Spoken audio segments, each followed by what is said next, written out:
There's the owner right there going up. What a great flattering view. It's the best view you'll see all day.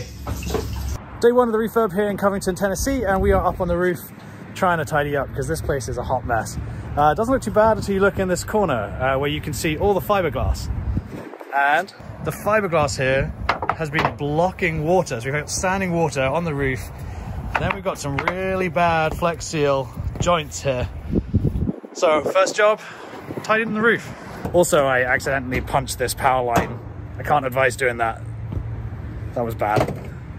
What you doing, Rick? Buddy, I think we got some leaks. The fact that the roof isn't attached to itself? Yeah, we have two seams here where the sheet metal hits each other. And we have to get these two. Take your foot off, let me show you. We got these seams popping up like that. Yeah.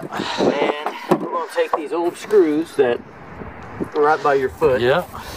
Free screws from the roof? Free screws. We're going to anchor them down on the ridge. And then we're going to start sealing it, taping it, and sealing it again. Yeah, we went and got some of this fantastically damaged leak stopper, right, which we negotiated on at Walmart. I didn't know you could do that till today. We're going to get it done. When we got here this morning, this stand was leaking in two places from the weep system. So I've had to do a little bit of a bodge fix that I'm not proud of. Splice and a couple of clamps. But this is our old equipment, really old, 2003. You can hear that it's leaking from the back here.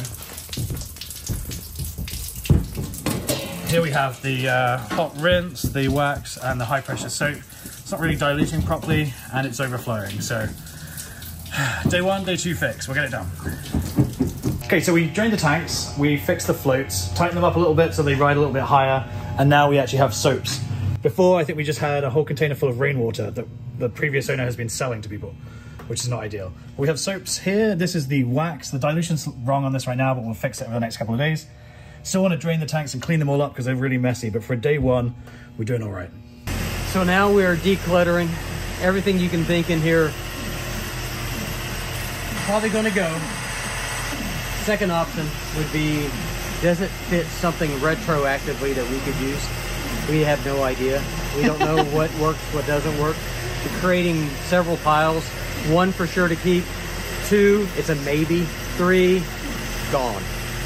This is probably going to be a 2-day project to get through all of this. Chipping over everything. So much stuff. So much. Does anybody need any floats? Let us know. We'll check back. Day two of janky repairs on the roof. We managed to get as far as this yesterday. Some Flex Seal tape, and we have to finish that off, but it is cold today. We're up here trying to attach the troughs properly so they don't blow away in a breeze. When we first come to look at this property, all of the troughs are actually off, which means all of the lines need replacing. UV will kill those polytubing lines real quick, so we want to make sure that once this freeze passes and it gets back to normal Tennessee temperatures, that we run new lines to everything. We're going to document all of that. We've got new features to add to the bays as well, but I got to help hammer these troughs on because this is going to take a while. So we secured all the troughs on the roof. They won't blow away now, which is nice. And then I had to fix an issue with the changer, the alarm, and of course I dropped quarters everywhere because it's one of those days. This is how cold it is. We've had to break the ice twice, trying to make it safe. Worker man Ricky's got this. Oh, that's humiliating. So I'm sat here editing this video, and I realized that we kind of left off. What happened was the weather was deteriorating, and despite the fact that I was like, snow? What snow? It got super cold, and to be fair, both our wives said that we needed to do the 3-hour drive home before the snow hit. And all of a sudden it started to sleet, and then that became snow, and then we were like, maybe our wives were right, and we had to head back to Nashville. Good thing that we did, because Rick got stuck in his house for 5 days. I was able to get out after 2, but the roads were a nightmare. Middle Tennessee just got hit hard, and we don't have the equipment here to clear the road, so schools were out for a week. There's a lot we still have to do in Covington. We've got to rip out all the wall coverings. We've got to change the equipment, and we're going to start in a couple of days' time. We're going to go and we're going to work on Bay 4. We're going to make that our example. Tear the wall paneling off, check out the state of the cinder block, do any patches that we need to, and then paint. And at that point, we should be able to add the new tire brushes. We may even be able to install the air dryers if they've arrived.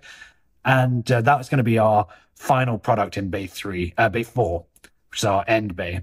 And at that point, we'll be able to show customers what's coming. And I think that's going to do us a really good service. And we'll move some of the traffic away from bay 1, which has the really dodgy concrete work that we now have a quote to resolve. Nothing is cheap in car washes. Nothing is cheap in construction. And we have to find several $1,000s to fix that concrete, but it's got to be done. Anyway, that's it for this video. Thank you for joining. If you did like it and you want to see more, consider subscribing, like the video, and leave a comment, and we'll get back to you. See you again.